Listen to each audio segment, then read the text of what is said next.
All right. Well, welcome everyone to yet another episode of the Boost Your Biology podcast. Today I'm joined in with a very, very influential figure in the peptides and wellness space. I've been looking at his work for quite some time, been listening to him on other podcasts, and I've learned quite a lot through Ryan. So welcome to the show, Ryan. Yeah, thanks so much for having me. Good to be on, and good to be back in the Australian market as well. Awesome, man. So maybe for my listeners, do you want to give them a bit of a background into, I guess, how you got into the anti-aging wellness space? Yeah, so I sort of stumbled into it, as I think a lot of people do. I was a biochemistry undergrad, went to medical school at the University of Kentucky, and got to the clinical portion of the medical school and just absolutely hated it. Was seeing patients who were a little bit not doing well, and sort of just pushing them from one hospital visit to the next. Got a little bit depressing, and so decided to try and make some change, and did that by creating a pharmacy called Tailor Made Compounding. And when we started, I was sort of, I would say, mentored by a lot of markets like the Australian market. And we really wanted to offer a lot of these peptides to this US-based physicians. And we were actually very, very successful in doing that. And so we brought a lot of the peptides to market that are really frequently used now. Things like the thymosins, BPC, the growth hormone secretagogues, mitochondrial peptides. We were always into sort of innovation and development, and did a lot of that. And so was lucky enough to really build out clinical use here in the United States. And we're pretty successful in doing it. We sort of, as most people who are interested in these peptides often know, they do so much and are really so specific with a very good side effect profile. And we just hit a niche in the market. We grew to be the fourth fastest growing company in healthcare in the United States, and really just grew a lot of expertise in this area of peptides, in the area of longevity and really performance medicine. Mm. So Ryan, do you want to maybe explore a little bit on, I guess, some of the real trending sort of categories or areas that you think peptides really can shine? Yeah, and then there's probably a lot of different areas we can talk about. If you're looking at traditional big pharma, the biggest areas of development in the peptides are the same areas you see most investment, with cardiovascular products, things to help with metabolic disease like diabetes, and then cancer. Those are probably the three leading areas of development. In this more preventative medicine community, where we're trying to stave off a lot of those chronic diseases like cardiovascular disease, diabetes, and cancer, I would say we see more things like mitochondrial peptides to enhance metabolic rate and to help with that deterioration over age. Along with that conversation generally goes into longevity, which it goes to not only the mitochondrial peptides but the growth hormone secretagogues. How do you handle immune function? That's a big one, obviously, now in the global pandemic. And then it would be a little bit. I'd be remiss if I didn't mention that a lot of these peptides gained a lot of notoriety in this performance and athletic performance space, in things like body composition and athletic activity. And so doing things like that, as well as repair and recovery, and combining all of those things together into packages and programs, and using them with things like biologics and stem cells. And so the peptides are taking advantage of that classic central dogma of biochemistry, where they can really affect every process. And so they're really, the potential there is limitless, but those are some of the biggest areas. Awesome, man. Yeah, I heard you you briefly mentioned the BPC 157. I personally have had some remarkable experiences with that, in terms of improving my gut health and just general, even an injury. I literally healed my torn meniscus in 2 weeks, and that was through oral form, which was phenomenal. Absolutely. Yeah. So Yeah. maybe, Yeah. Well, sorry. I just wanted to hop on there. I'm going to be a huge fan of BPC as well, so much so that we actually bought the patent rights here in the United States. And so we are now sort of the producers of the BPC arginate, or that orally stable version, which is so good for a variety of things. And I have similar experience with repair and recovery as well, but huge fan of that one. Yeah, of course. So Ryan, I really wanted to delve into some of the novel, I guess, mitochondrial enhancing peptides. Yeah. So do you want to start out by maybe listing out or describing the first one, MOTC? Yeah. So the MOTC is one that I was really excited for, and again, like a lot of these peptides, was sort of born out of this performance medicine. It is a product which is naturally produced in our body, and actually is sort of transcribed in this mitochondrial genome. As most people who have done any type of 23andMe or any genetic analysis, they often know that you have these mitochondrial DNA lineage. So your DNA is passed on from your mother in the mitochondria. And in some of those DNA, under metabolic stress, can be transcribed into the somatic nucleus. And so this is what happens with MOTC. It's really in states of metabolic stress, it's upregulated so that you can activate your mitochondria to undergo mitochondrial biogenesis. And it does this by activating AMP kinase and eventually, and which leads to more mitochondrial biogenesis. And so as a result, can help with performance and particularly endurance performance activities. It can help reduce insulin resistance, which is generally why the body performs it. And then as a third big category, it also is highly linked to longevity. There are a couple of Japanese centurion populations which have polymorphisms, which causes them to express this a little bit more often, and they're associated with longer lifespans. And so those are, I would say, some of the three big areas, but it's a naturally occurring peptide. And by supplementing it, we can see that we get a lot of those same benefits. So in terms of, I guess maybe some routes of administration for MOTC, do you want to tell us a little bit more about that? Sure. So the MOTSC or the MOTC at this time is really only available via subcutaneous injection, and that's the same with a lot of these peptides. For those who might not be familiar, just because they don't have much oral bioavailability, they're rapidly broken down in the stomach and the digestive system, and the MOTC is no exception. And so traditionally that is, there are a lot of different dosing mechanisms for that, and depending on sort of what you're trying to go for, one of the things that I would say about it is it's one of those things that some people can feel some energy with, even just after a few injections. And for anyone who is wanting to sort of handle themselves metabolically, if they're metabolically at risk for things like diabetes or anything like that, it's a product you might want to consider. And then the other idea is that if you're an athlete, using this before activity or exercise can have some positive effects as well. Going back to the oral bioavailability side of things, there are a couple of companies out there who are making oral versions of this molecule, and it's not actually the same molecule, but it's the same mechanism, and using this molecule as inspiration. One of those is a US company called Cobar Pharmaceuticals, and they've made a product called CB4211.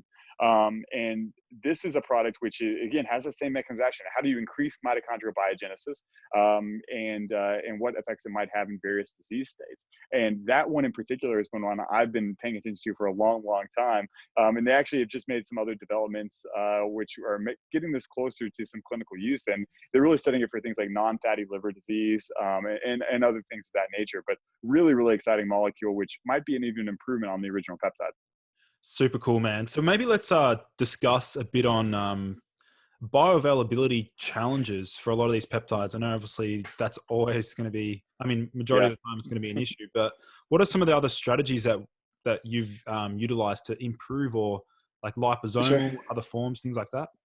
Yeah, so liposomal, unfortunately, it isn't as good of a strategy, because you're still getting degradation. You're not necessarily protecting the peptide, even though you're facilitating its diffusion. You're not protecting it in the gastric system. And so the leading area of development, it can be looked at through things like insulin, oral available insulin, or some of these GLP-1s or the glucagon-like peptides, which are used for insulin mitigation. Some of the commercial brands, I don't know about in other foreign markets, but in the United States, it's marketed things like Victoza or the Ozempic, or most people living in the United States will see those types of commercials.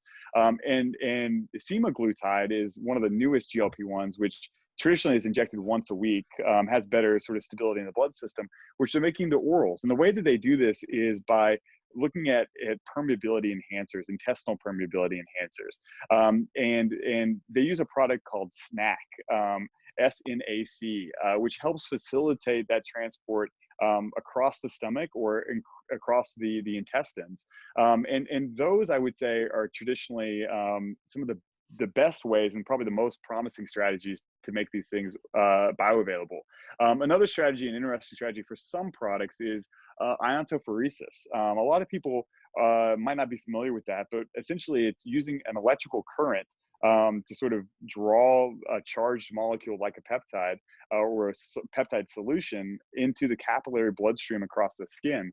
It's a little bit different than transdermal, which you're sort of trying to sort of use things like DMSO to drive that across the skin. But the iontophoresis is using that electrical gradient, and that's been shown to be effective for some peptides as well. One that and you're getting some new content here because I've never discussed this on a webinar, but some of the ones that have been studied for this are molecules called one in particular called KPV. KPV is an interesting product. It's a tripeptide. Literally, that's the amino acid sequence. It's lysine, proline, valine, and it's found as a fragment of alpha melanocyte stimulating hormone. Oh, yeah. And so people traditionally associate that with obviously tanning, right? But this has no tanning effect. What it does is just has the anti-inflammatory effect. And so it's used for things like psoriasis. It's used for things like ulcerative colitis and those GI things. And so, it's an interesting product. It's even used for wound healing. And that's one of the ones that's been studied with this iontophoresis mechanism, which is good to point out, but it also can be done as an enteric-coated capsule, which is delivered directly to the intestine. And I've never talked about KPV, but I think that the mechanism of iontophoresis is a good example for how you can deliver this systemically, just even using something that you apply to your skin. Super fascinating, man. That's definitely one to keep a lookout for. I'm really excited to dive into that one. Do you want to go back to because we sort of segmented away from MOTC, but I want to talk a little bit about 5-amino 1-MQ, because I am after hearing your experience with that, man, I can't wait to try that. Oh, I couldn't be a bigger fan. 5-amino 1-MQ, for those of you who don't know what it is, I'm a very, very big fan. As we get into the mitochondrial peptides, we also talk a lot about this whole NAD salvage pathway. NAD has been very, very popular lately as it relates to things like addiction or anti-aging in terms of activating sirtuins, which are these anti-aging proteins. And so all of these are important considerations. The interesting thing about the 5-amino 1-MQ is that it inhibits an enzyme which takes nicotinamide out of that NAD salvage pathway. And so one of the things that we know as we get older is that our NAD decreases, and that's not good for all of the things that it powers. And so how do we rejuvenate that system? And a lot of people are doing things like NMN, or like nicotinamide mononucleotide or nicotinamide riboside. We've also seen people do classical NAD through things like transdermal iontophoresis or IVs or whatever sort of you're referencing. The problem though is that you got to do this every day. It's a whole process. What this does is it blocks this enzyme which prevents those things from going out of the NAD salvage pathway. And this enzyme, which does take nicotinamide to 1-methylnicotinamide and therefore out of that salvage pathway, is called NNMT. And the interesting thing about NNMT is that it increases as we age. And it increases particularly in two types of tissue. It increases in a lot of different tissue, but also in fat cells and in muscle cells. And so this is an exciting mechanism. Whenever it was tried out in mice, the results were absolutely phenomenal. They lost around 10% of their body weight in 11 days, with the majority of that being in white adipose tissue, that unhealthy fat. In addition to that, you saw a 70% reduction in lipogenesis. So you're not creating any more fat cells as well. And then in addition to all of that, a secondary study came out, which I think relates a lot to my personal experience, which was that it could help repair and recover muscle cells by activating muscle stem cells. And that was exciting too, because the mice who used this had, after recovery, had twice as much muscle cross-sectional fiber area than the mice who didn't use it. And beyond that, they had, as we get into this ergogenic benefit, right, is that they got a 70% increase in muscle contractile force. And I think that that's what I saw personally. My athletic performance was heightened to a level I had not seen before. I would like to note for this one, and a lot of these peptides, that they're in different stages of regulatory approval and clinical study. And so this one has not been officially studied in humans, but has some really promising data in my studies and continues to be more promising. In particular, it's owned by a company called Ridgeline Therapeutics now in the U.S. And they've got some amazing data. And actually, they're even connecting it now to things like senescence and epigenetic aging, which is sort of this whole sweet spot of performance, longevity, metabolic recovery, and repair and recovery. And so it's a really, really exciting molecule, and one that I think a lot of people will hear a lot about in the coming years. Yeah, I mean, when I heard your experience with the 5-amino and the fact that it upregulate or enhance that contractile capacity of that is just a unique. That's one thing that stood out to me. I'm Absolutely. like, oh, this can be applied to pretty much every single like athlete, any sport, really. Exactly. Mm. Exactly. And even if it didn't have those contractile force benefits or the muscle repair and recovery benefits, it still has the NAD increase benefits to increase metabolic rate, to increase energy utilization. And then those anti-aging benefits as it relates to sirtuin activation and that NAD salvage pathway. One thing I would like to share just from some anecdotal conversations is that it looks like that benefit of 5-amino-1-MQ is additive when you do use things like NMN or the nicotinamide riboside. And so if someone's out there who's using products like True Niagen or some of those other things, then it's maybe something else to consider, the 5-amino-1-MQ. Mm. Fantastic. Yeah, no, I'm very, very much excited. And one thing I don't know if our listeners understood is that it's orally bioavailable, right? Absolutely. I should have mentioned that. It's actually not a peptide. It's a small molecule, and one that is incredibly bioavailable. Actually, it's so bioavailable you could even do this as a skin cream, and have it sort of permeate into the system. And so absolutely, and it has a lot of different effects on a lot of different tissues as well.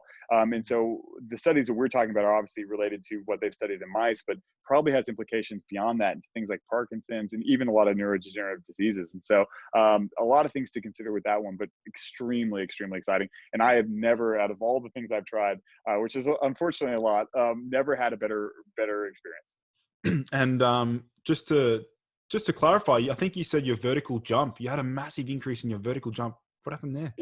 It's ridiculous. Yeah, it's actually so ridiculous that I almost don't like talking about it because people just don't believe it. But it's I have so many witnesses to say this is true.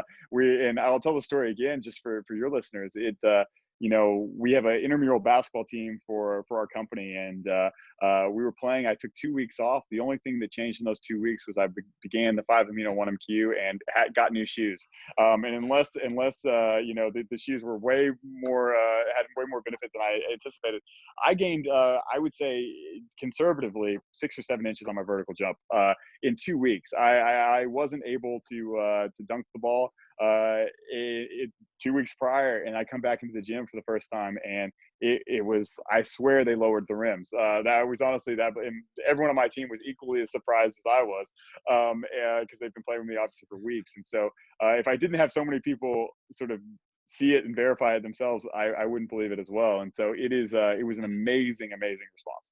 Yeah, awesome. So Ryan, let's sort of segment into, I guess, a bit on immune health, because I know that's definitely trending right now in the world. And I know we're not going to be obviously talking about the use of these to combat the virus, but let's talk Absolutely. a little bit about thymosin alpha 1.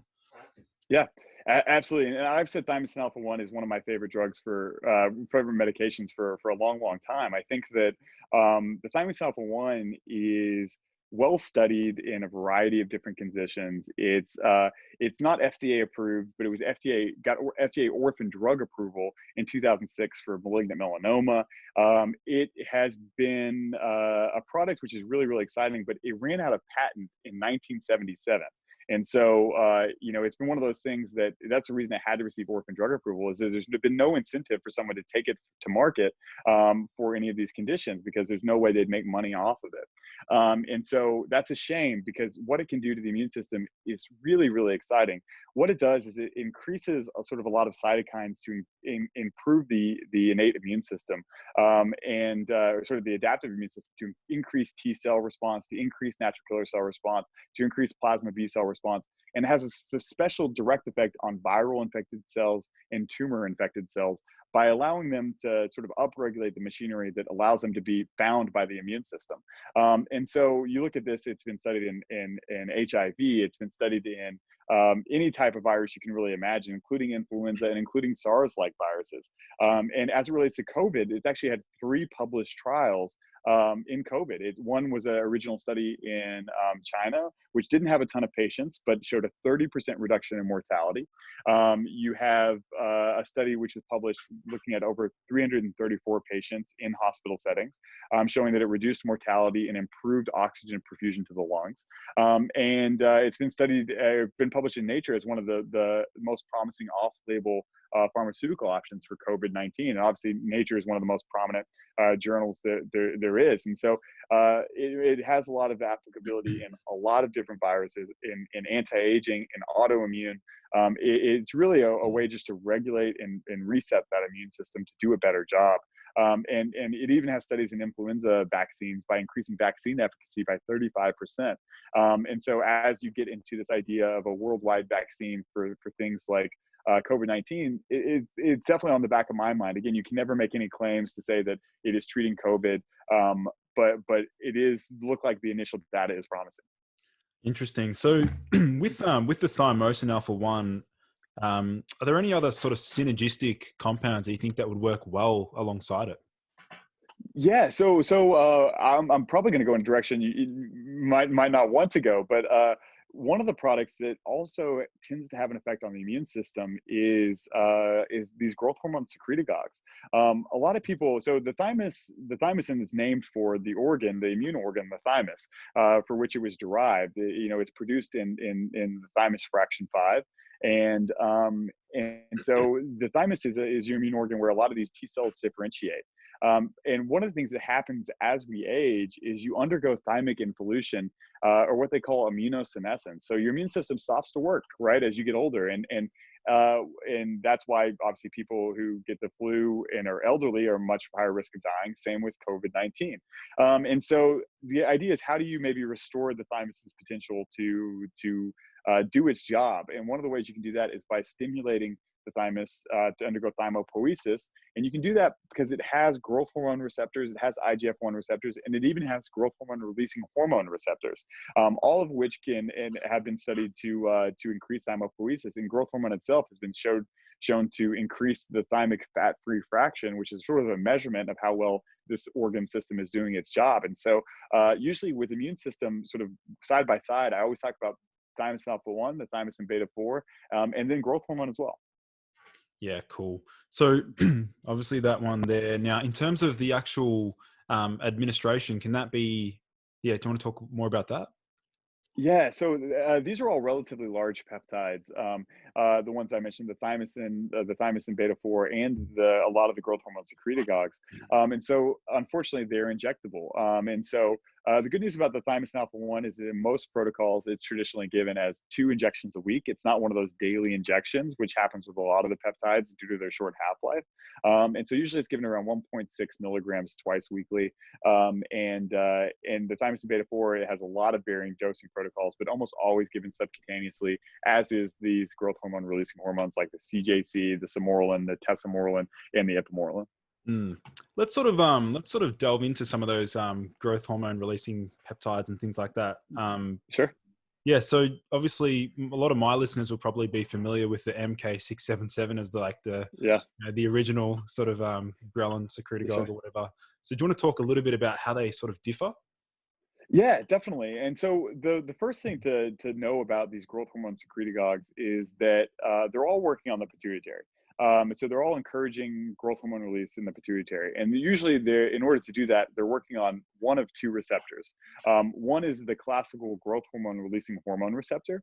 And that is usually hit by products like Samorelin, which is a 29 amino acid fragment of growth hormone releasing hormone, or CJC, which is a modified version of that original 29 amino acids. Actually, they call it the tetrasubstituted. So 4 amino acids are changed from Samorelin. And then you have the tesamorelin, which is the 44 amino acid sequence of growth hormone releasing hormone with a transhexanoic acid on the end to improve its stability. And so those are really the products which are hitting that growth hormone releasing hormone receptor.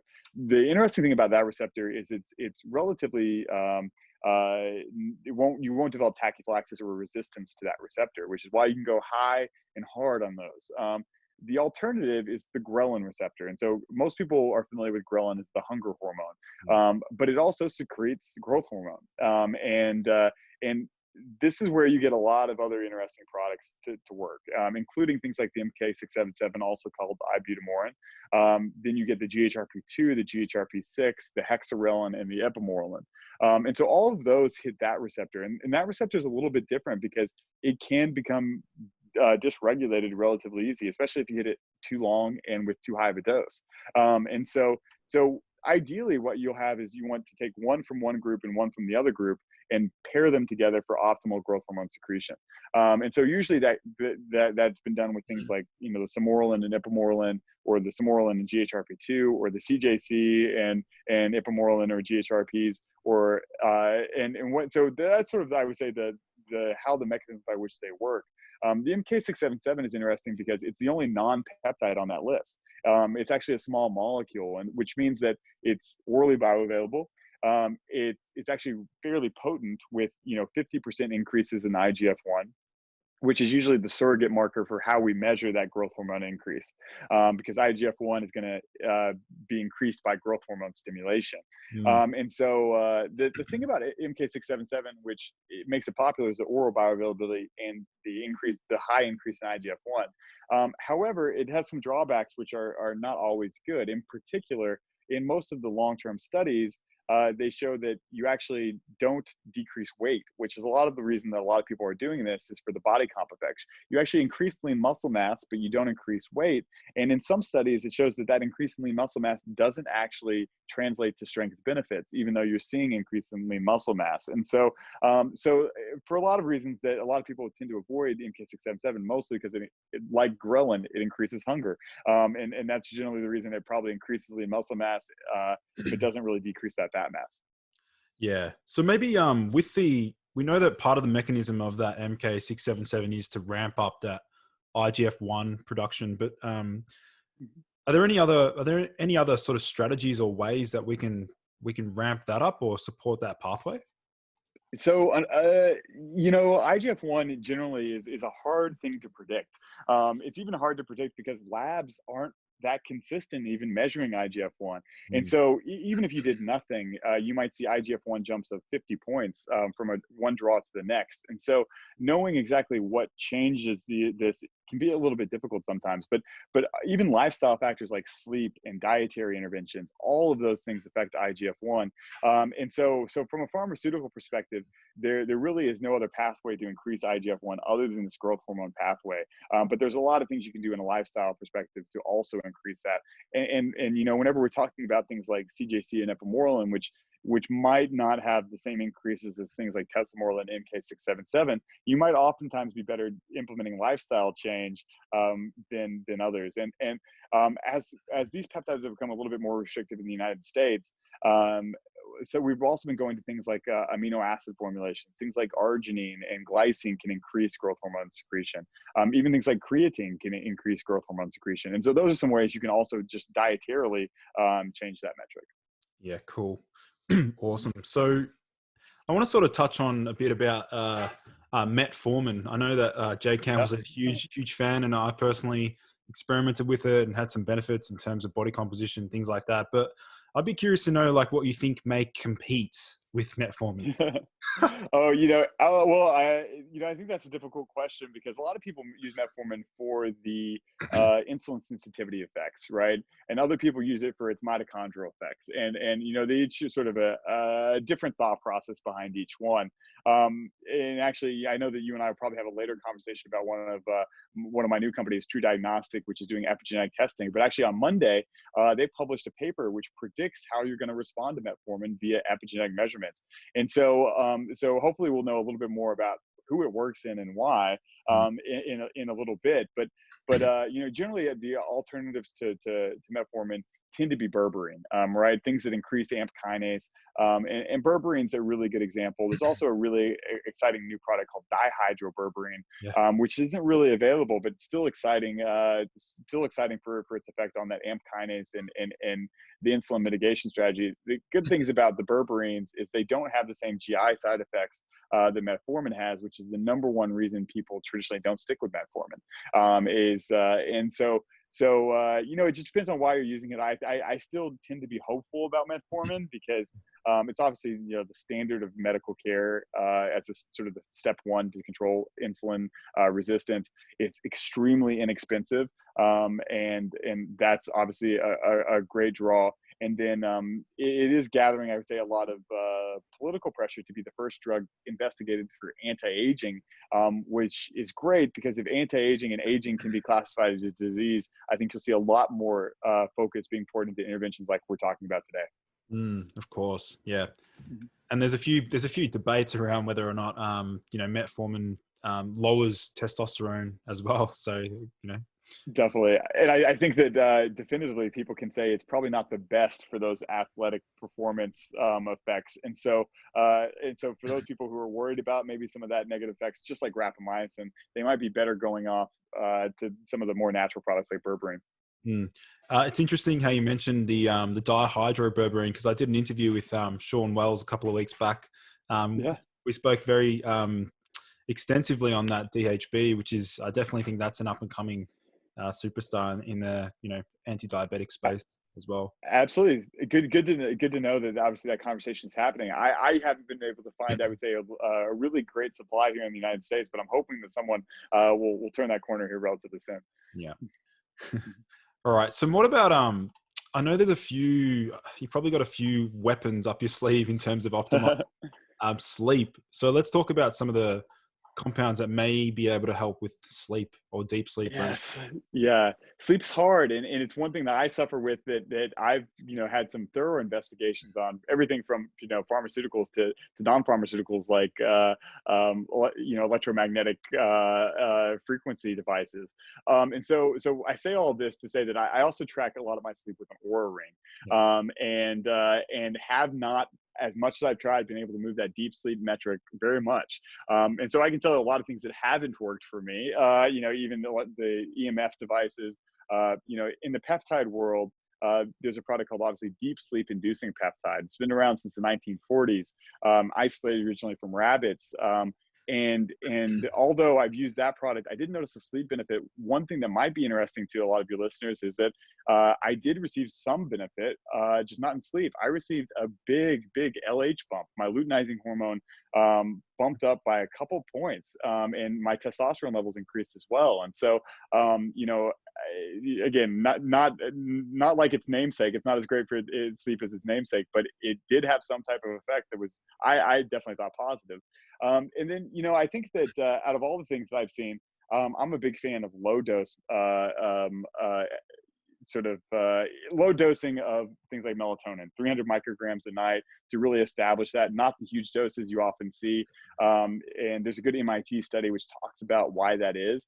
And then there's also, I would say, a Cordalis extract called THP, which, it's gotten a bad marketing name. It had some negative effects, but it's tremendous at actually moving that metric for me. And a lot of other things aren't. It's interesting that you brought up the LTHP, because I got that listed on my site as one of the sleep categories, because it's definitely unique in the fact that it sort of blocks that dopamine receptor and shuts off the excitatory stimulus that we're buzzing off all the time. So Exactly, and it's one thing. Like I said, I've tried just about everything you can imagine. Really, the only two things that move that needle for me are actually Benadryl, Mm. and then Benadryl, and then the THP. So good to know that you're familiar with that as Yeah, well. of course, of course. All right. So what about I want to sort of go back to some of the muscle growth activation pathways, in particular, sort of activating muscle stem cells. So, is there anything that you've explored in that realm? Yeah, so the first one is one we've already talked about. I think that obviously the 5-amino 1-MQ is great at that in a way that is unique. Generally, the second product that's usually talked about there is mechano growth factor, or MGF. It's actually a splice variant of IGF-1. So similar in that regard, but it can activate those muscle stem cells to create hyperplasia instead of just that hypertrophy, right? So we're usually used to resistance training, increasing the diameter of those muscles, but the satellite stem cells can actually increase the muscle cells themselves. And so a lot of people have liked the MGF theoretically. I would say that in my experience, the MGF is expensive. It's hard to dose systemically. It looks like it needs to be produced locally to have a lot of different effect. And generally, I would say that I haven't had the best results with that one. And so I'm not although that mechanism of action is thoroughly described in the literature, it looks like it might have to happen more endogenously through some of that stretch resistance loading. And so that might be one day it's something for viral vector delivery with things like gene therapy, as they might do with follistatin, right? The follistatin is another one that's gained a lot of popularity because it's able to inhibit myostatin and inhibit that breakdown of muscle. So obviously everyone's seen those myostatin bulls or animals, which are Yeah. just, balls of muscle really. But that one's something to think about. As we get into other products I like that are similar to that follistatin that I've seen good results with, I like a polyphenol called epicatechin. It has, I think, in 7 days, an 11% increase in hand muscle strength in some studies at around 500 milligrams a day. And so that's one that I've experienced a lot of benefit with. And then outside of that, you start getting into things like the SARMs and anything that's working on those androgen receptors.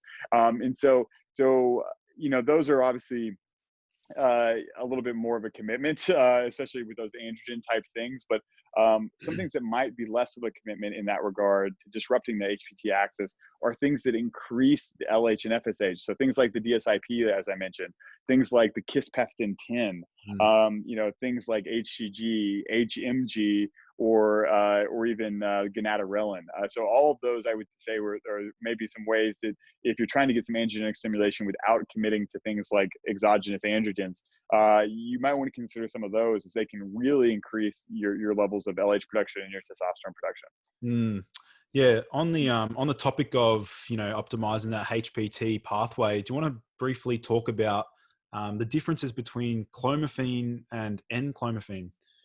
Yeah, definitely. So the clomiphene is something that's been popular for a long time, right? As a way to block estrogen receptors, so that it sort of tricks your body into thinking it has no testosterone, because testosterone is converted to estrogen via aromatase, and if you can.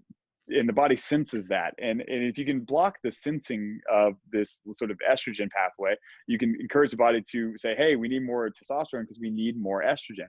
And so that's sort of the thought process behind it. The clomiphene actually has two isomers. One of those is the Nclomiphene, which has a lot less side effects than the regular clomiphene, and looks to be a little bit more specific. And so generally, when comparing the two, they're relatively similar. They're both orally bioavailable. They both are going to be blocking that estrogen receptor. It just looks like the Nclomiphene is usually a lot more well tolerated. And so you can use it even at less frequent intervals. People can usually do 25 milligrams every other day. Some people even do 50 milligrams every 3 days, or you can do a small dose every day. I think that there are a lot of different dosing strategies for that, but the Nclomiphene tends to be, I would say, the more preferred mechanism than the clomiphene, just because it has less side effects. You don't have to worry about really nearly as much as you would with the clomiphene.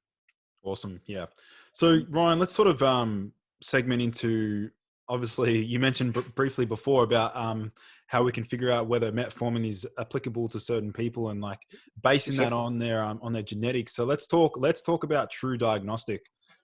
Yeah, absolutely. This is my baby, my new baby, I should say, and you know, I actually got into it because of the peptides, and so you know, these peptides I saw definitively every day with our pharmacy changing patients' lives. I saw impact for the better, and the most frustrating part about that is that it was hard to prove outside of an anecdotal scale because a lot of these products, as I mentioned with the thymus alpha 1, uh, have no incentive for companies to develop and to sort of share their good results with the world. It's just, you know, individual patients are motivated, but without FDA approval, it's hard to scale that out. And so one of my thought processes has always been, how do we vet this?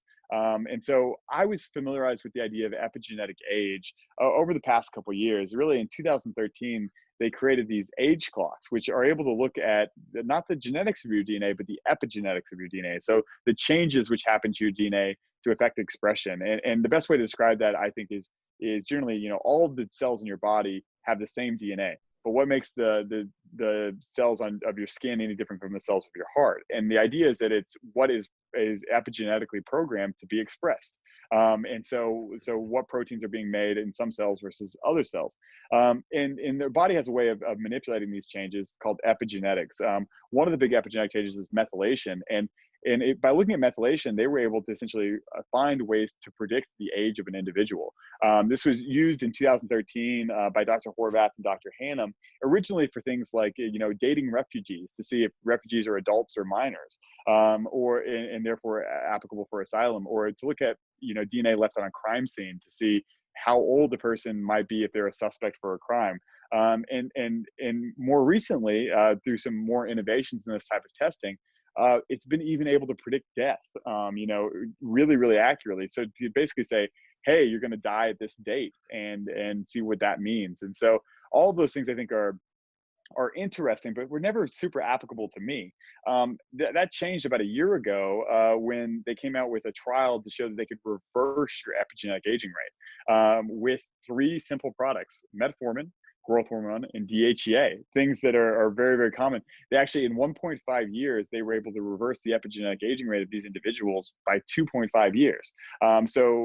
Just to give some context to that, if you were to reverse the epigenetic aging rate in the entire world by 7 years, you would cut disease in half. 50% of people would no longer be sick, which is an amazing statistic. And so all of a sudden, I saw that study published, and I thought, imagine what we could do by investigating all of these products we're currently doing. What if we add some metrics to them? And because now this is an objective metric, it's not one that is clinical, right? You don't have to gauge symptoms and give a score. It is an objective metric, and it's an objective metric that now is ultimately tied to longevity, right? In terms of how long you can live. But not only that, it's also tied to health span. So how you know, healthy you are, right? No one wants to live a long time being sick, right? So it's also now health span and lifespan. And so that got me really, really excited. And it brings up this idea of epigenetic testing and how we can use it for a variety of things. And this field is one of the fields that is just absolutely exploding. There are new published trials on this every day. As I mentioned, even on Monday, there was a trial published that said you could gauge how metformin is going to work in people, both from an insulin perspective, a blood sugar perspective, as well as a side effect perspective. And that's just one of the many, many applications. You can now use this to look at telomere length, to look at how many times your cells have undergone mitotic division. You can look at it to the rate of aging to predict cancer or cardiovascular disease. All of these things are sort of popping up in this type of diagnostic platform. And the really cool thing about this is that it's super, super precise and specific. And so you get to know really, really exciting health outcomes. And for anyone who's interested in this optimization in their own health, this is the one metric which is correlated to the most correlated to all chronic disease. So if you're interested in your own health, this is something you should know. Awesome. So Ryan, do you want to tell us a little bit more about the progression in terms of like when that is the company live and active now, or like how can people learn more about it? Yeah, definitely. So our company's name is True Diagnostics, TRU Diagnostic. And if you look that up, you can see a little bit about what we offer. What we offer now is sort of an analysis of your methylation profile. And the good thing about this, which is different than genetics, is that it's changeable. It is within your control. And so let's just say that you're 55 years old and you get a biological age of 60, right? That's not a good thing. You're aging faster. Your body's aging faster than you are chronologically, and that's not a good thing. So for instance, 3-year increase in epigenetic age, you have a 16% increased risk of developing cancer in the next 3 years, or a 7% risk of dying of cancer in the next 3 years. And so those are just some of the metrics you can sort of draw from that. But it's even more than that. It's actually got a diabetes risk predictor, which is more predictive than the standard of care of medicine, which is fasting insulin and HbA1c levels. So you can detect risk of diabetes earlier and make the necessary interventions. So 60% of your epigenetic profile is changeable. 40% is inherited from even your great grandparents. Wow. But the good news is your DNA is not your destiny, right? You can actually change those things if you know fast enough. And the idea is we want to get you the information so in time to make those changes. It sounds amazing. I mean, it's definitely you're definitely pioneering something new there, and it's just really going to improve the therapeutic outcome of these compounds that we just spoke about. It's going to help us structure out exactly what stacks to make for people, and exactly. And on a personalized medicine basis too, because how you react to metformin might be a lot different than how I do, or thymosin alpha 1 might be different. But now we don't have to just use the standard of care of medicine. We can say, hey, now this is objectively how it affects me versus how it objectively affects you. And we don't have to wait 40 years with a placebo control group to judge how it's affecting our own longevity or our own health span. We can see it in real time, even as little as 8 weeks. And I think that's why I'm so excited, because all of these things that I'm doing, I can now get feedback on, other than just how I feel. I can get some objective, hard to argue with evidence.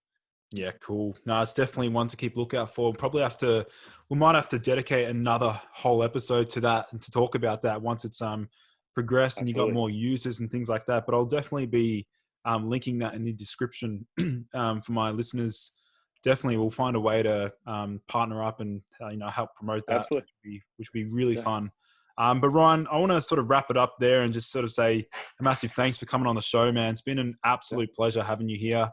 What I might do is actually in the future put together another list of sort of peptides, compounds, things like that, novel research chemicals that we can discuss. Absolutely. And I'll get my audience involved and things like that, and just be awesome. So Ryan, where can people learn more about you and your services apart from the True Diagnostics?